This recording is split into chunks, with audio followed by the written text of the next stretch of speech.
Water is the mother of the vine, the nurse and fountain of fecundity, and the adorner and refresher of the world. To that famous quote from Charles Mackay, let's add the universal tool to help fight COVID-19.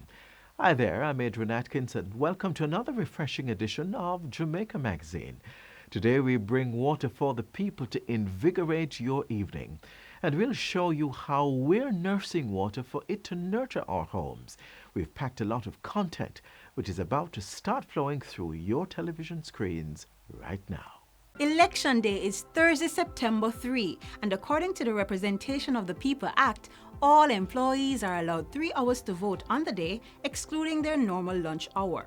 But remember, this regulation does not apply to employees whose workday commences after 10 a.m. or who leave work before or at 2 p.m. Employees who volunteer to work on Election Day will be granted paid time off on the condition that they submit a written letter from the Electoral Office. Remember, voting is your right. So come September 3, exercise your right and vote safely.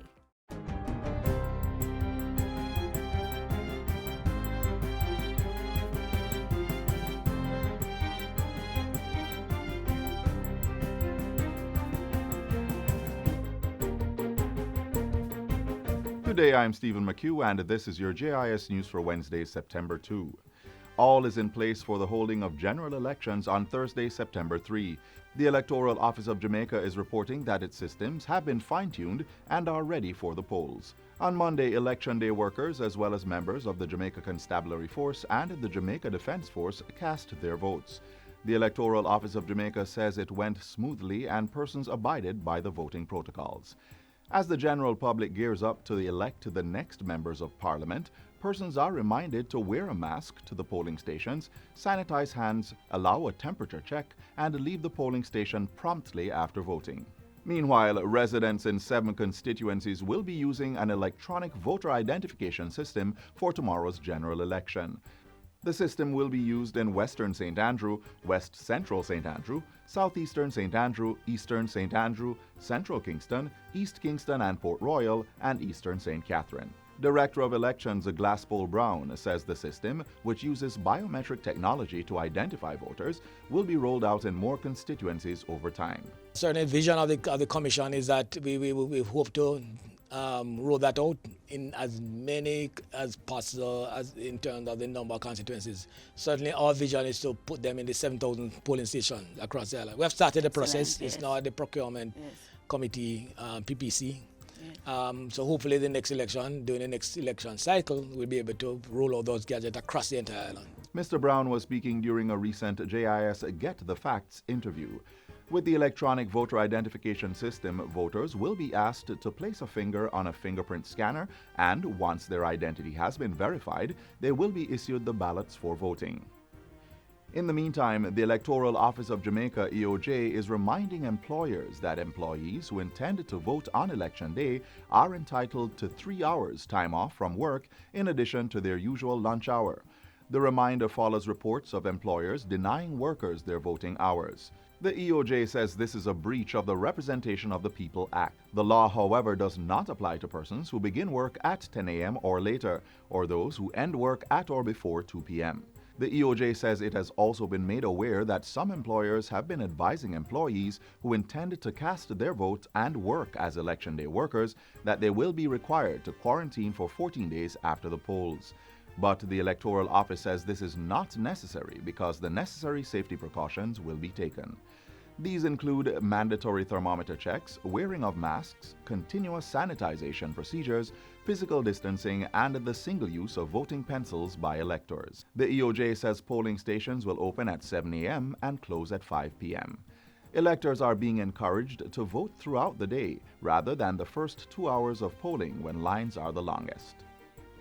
In other news, the National Water Commission, NWC, has spent $50 million on water infrastructure improvement works under the Major Infrastructure Development Project, MIDP. NWC President Mark Barnett says the overall project includes work on the Ferry Pipeline, Marcus Garvey Drive, Constant Spring Road, Barbican Square, Macfield in Westmoreland, and other small projects. He says the works reflect collaborative efforts with the National Works Agency to ensure that pipelines are being laid by the NWC while the new roads are being paved. The MIDP forms part of the NWC's plans for efficient distribution of water and its broader efforts to increase reliability within the network. The Commission of Strata Corporations, CSC, says it has implemented COVID-19 safety protocols as it resumes its dispute resolution service. The CSC says this is to protect staff and clients from contracting the novel coronavirus. CEO of the Commission, Sandra Garrick, says the protocols include the signing of a sanitization agreement by participants, temperature checks, maintaining 6 feet distance between persons, and having a maximum of 6 persons in a room.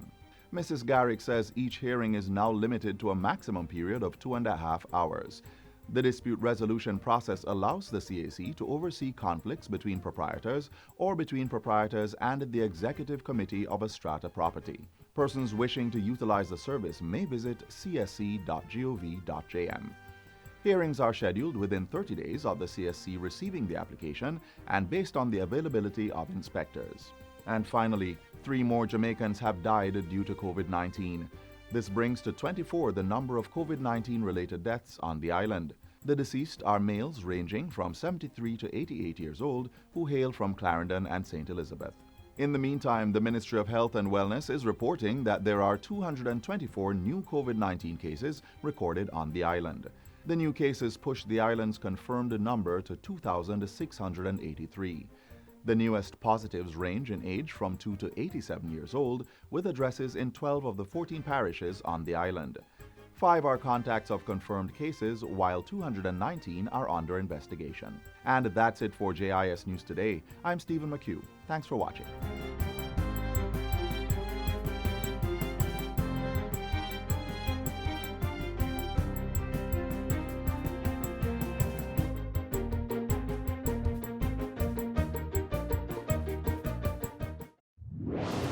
Whenever you hear the following tone, the Office of Disaster Preparedness and Emergency Management, ODPEM, will be giving information on an emergency situation affecting the island. Please be on the alert and listen to your radio and television for further information.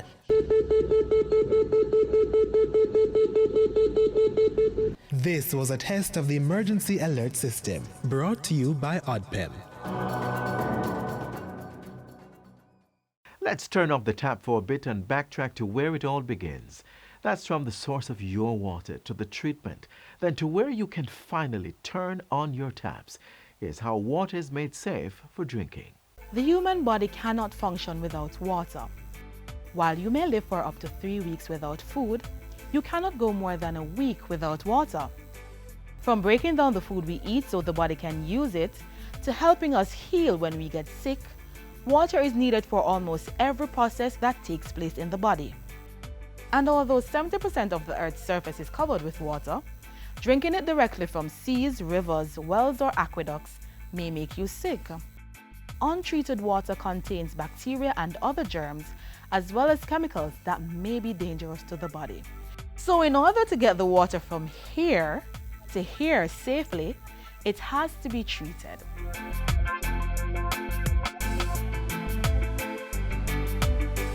Water treatment processes differ depending on the source. If the water is coming from a river, for example here at the Negro River in St. Thomas, it usually goes through an extensive treatment process before reaching the pipe. Here is where we do the first type of treatment in the form of sedimentation and screening. Behind me you can see where we screen the bigger stuff like the sticks, the stones and debris. Then we come down to the sediment where we separate the sand from the stones. And then this water will leave from St. Thomas and pipe into Kingston via pipeline into the Mona Reservoir. The Mona Reservoir is the island's largest raw water storage facility and provides the liquid to over 30% of people living in Kingston and St. Andrew. If this is where you get your water, here is where the next step in the treatment process occurs. Here in the reservoir, we allow for maximum levels of mixing, maximum levels of aeration, as can be done here at the facility. We also at the reservoir, you allow for settling out of the silt and the suspended particles, dirt particles, that would otherwise be in the raw water. We then take the water from the reservoir and take it to the Mona treatment plant.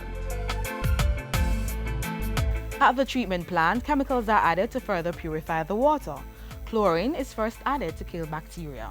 You have stages that include flocculation, where we actually add chemicals to the water that allow those microscopic dirt particles that are still in the water to be brought together in what we call flocks, and then we are able to skim it off and remove it from the water. The water is then passed through filters which contain layers of sand, gravel, charcoal or synthetic materials that remove remaining small particles. The final stage is disinfection. Here, chlorine is added to kill any other bacteria or germ.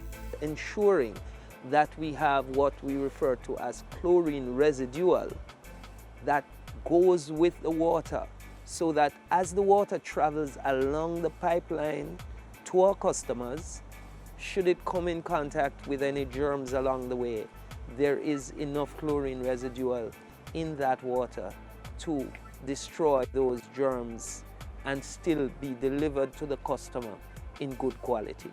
The water is tested all throughout the treatment process to ensure that what you get in your pipe meets World Health Organization standards. For several years running, the National Water Commission has won the best tasting water in the Caribbean. We have also been acknowledged by the various arms of the United Nations at different points in time as having one of the best quality water in the hemisphere. That is definitely something we can drink to.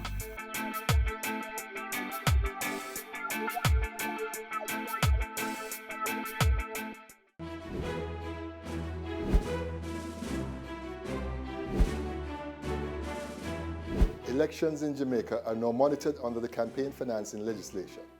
Therefore, I implore all candidates, political parties and contributors to adhere to the requirements. Candidates in an election may spend up to $15 million and registered political parties up to $630 million.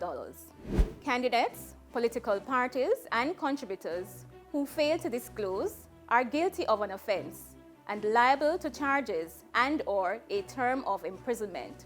The transparency and effectiveness of our democratic process requires you to be informed and involved. A message from the Electoral Commission of Jamaica. There's such a sweet tune that plays from the fall of dripping water, and having access to that record is such a beautiful thing. Well, more persons are gaining access through the efforts of the Rural Water Supply Limited and the National Water Commission. Let's see how they are bringing water to more rural communities.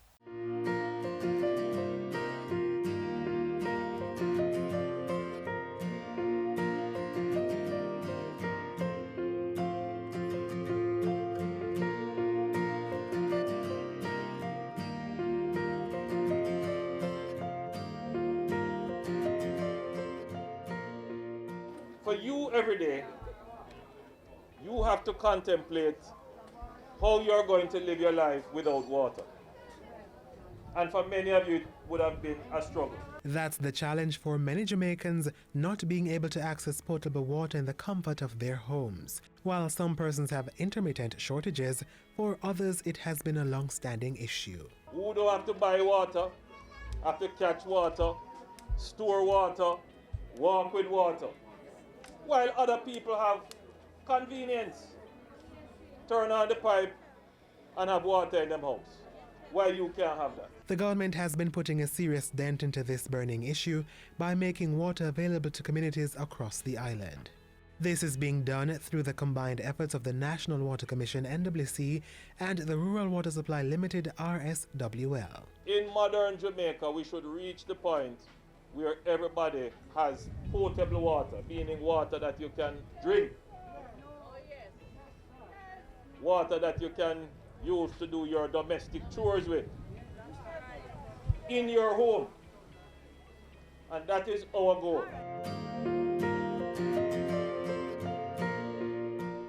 This government hears the cry of the people for water.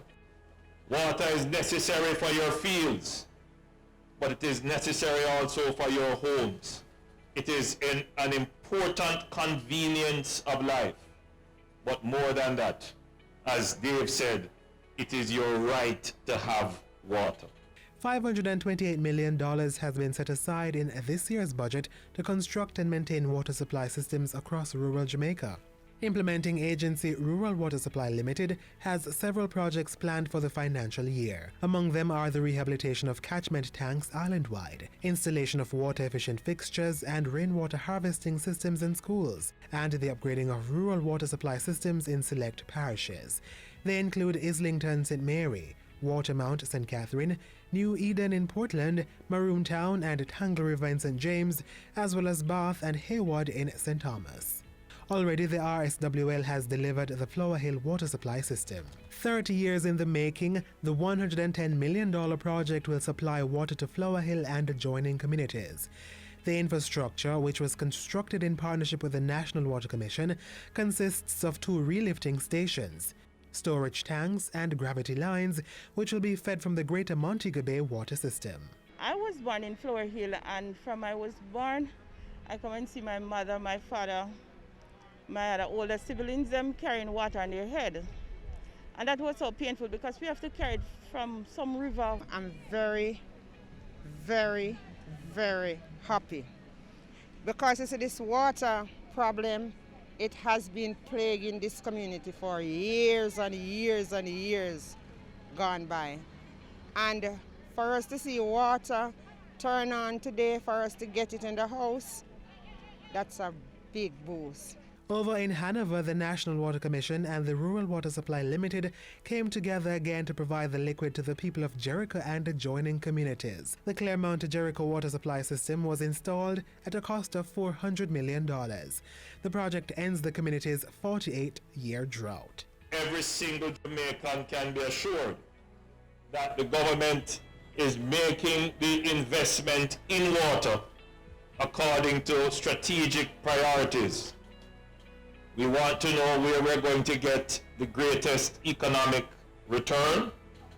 We're going to want to look at, for example, where we can ensure that when we make the investment, we can get the repayment.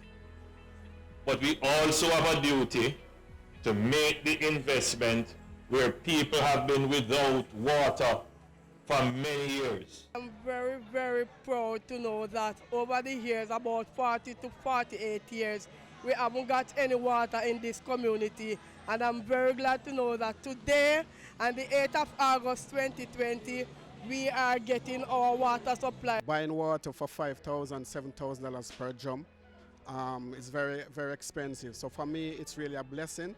And the community is very, very, very proud knowing that it has reached to this far. A similar NWC project in north central Clarendon has resulted in Moko and surrounding communities getting the commodity.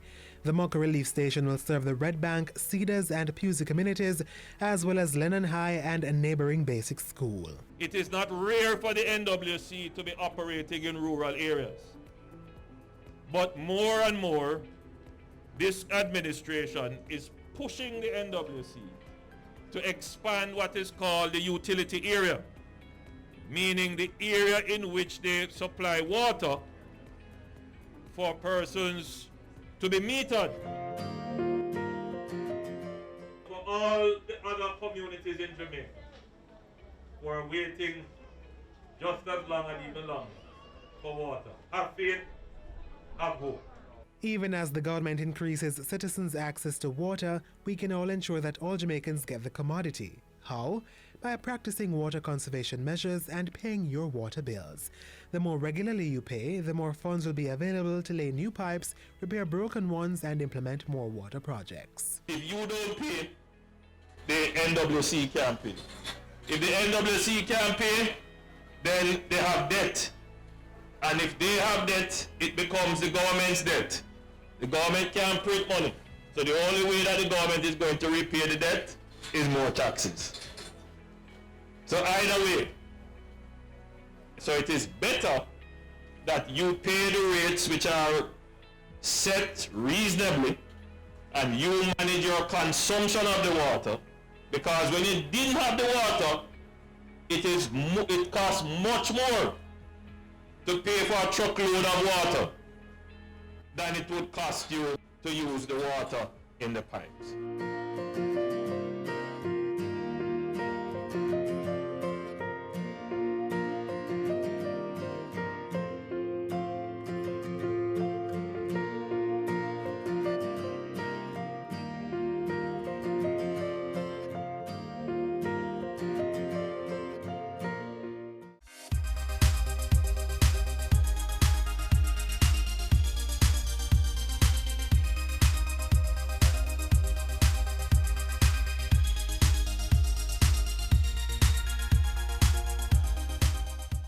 We're diving in a bit deeper, going further to the depths of the liquid situation.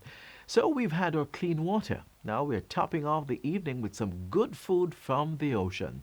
Besides, all this become even more important as we try to maintain good health during this global pandemic. Here's how you can incorporate more seafood into your diet.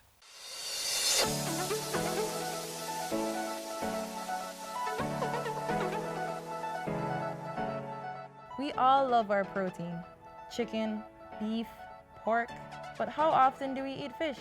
Is it only at Easter time or when you're at the beach? Incorporating more fish into your diet can be very beneficial to your health. Compared to red meats and poultry, fish has far less calories and cholesterol.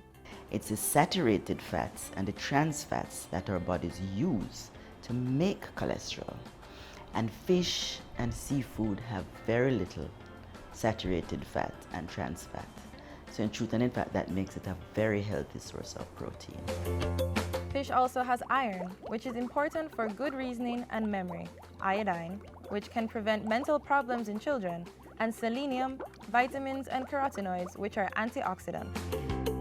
Who knew that we could get so many nutrients from fish? And that's not all.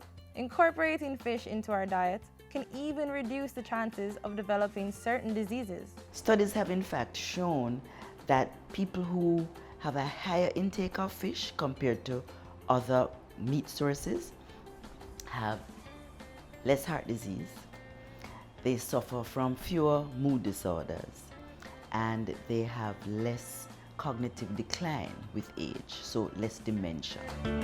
This is due to omega-3 fatty acids, a nutrient that is only found in a few other food sources, such as walnuts and flax seeds. But oily fish, such as sardines, tuna, mackerel, salmon, and trout, are excellent sources of omega-3s and are readily available at your convenience in supermarkets. So we want to add fish into our diet. In what ways can we do this? So escovitch fish is one of our favorites. Now the onions and the carrots and the vinegar and the pimento, that's all fine. But we don't want to do a lot of deep frying. Deep frying adds calories. Nothing like a nice steamed fish, a nice roast fish. And when you roast your fish, you can stuff it with wonderful vegetables like callaloo and so on. So we have to find other ways. Many of us have broilers as a part of our stove and we've never utilized it. We don't know how it's used. And that gives us, I think, the closest taste to fried without adding a lot of oil. So we've got different styles of cooking the fish, but what about flavor? Jamaicans love adding salt, but fish is already salty. Wouldn't that be too much sodium? If we utilize other things like lime and lemon juice and or fresh seasonings or scotch bonnet pepper or onions or scallion, we can make our fish flavorful without adding a lot of extra sodium. That sounds really tasty, but watch out for bones. Make sure to debone fish before giving your children. Even if the fish is bought deboned, check for fine bones with your fingers. If you're not careful, you could end up with a medical emergency. The recommended serving size per week is only 8 to 9 ounces of fish, or 2 to 3 servings per week. With an array of health benefits and a variety of ways to cook it, don't miss out on this lifestyle choice. Make a positive impact on your health by adding more fish to your diet.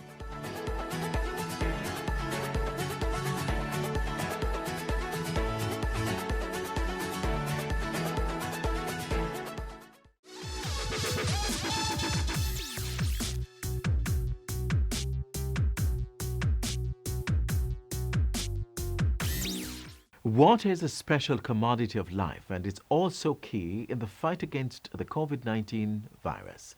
Here's a breakdown of how water can help us to overcome the virus. Sanitation. Frequent hand washing with soap throughout the day is crucial to reducing the spread of the novel coronavirus. Even if you use sanitizer, as soon as you're able to wash your hands, do so. Hygiene. Practicing good hygiene is important to help prevent the spread of this and other viruses. This can include simply washing your clothes or washing your body to help keep it free of disease-causing germs or viruses. Hydration.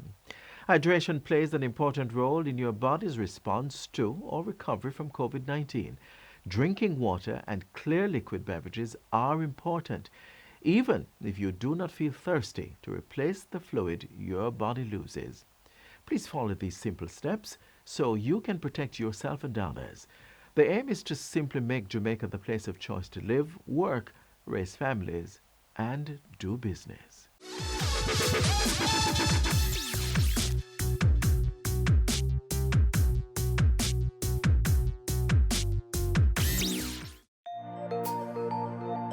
Find out where you are to vote by calling the EOJ or checking the EOJ website.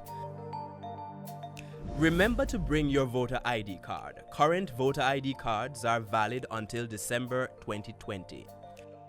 Remember, you may still vote without your ID card, but the process will be longer. Listen to the instructions of the presiding officer. Mark your ballot behind the voting booth and return your ballot to the presiding officer folded. Once the counterfoil is removed, your ballot cannot be traced back to you. Dip your finger in the ink and watch as your ballot is deposited into the ballot box. Your vote is your voice. Make it count.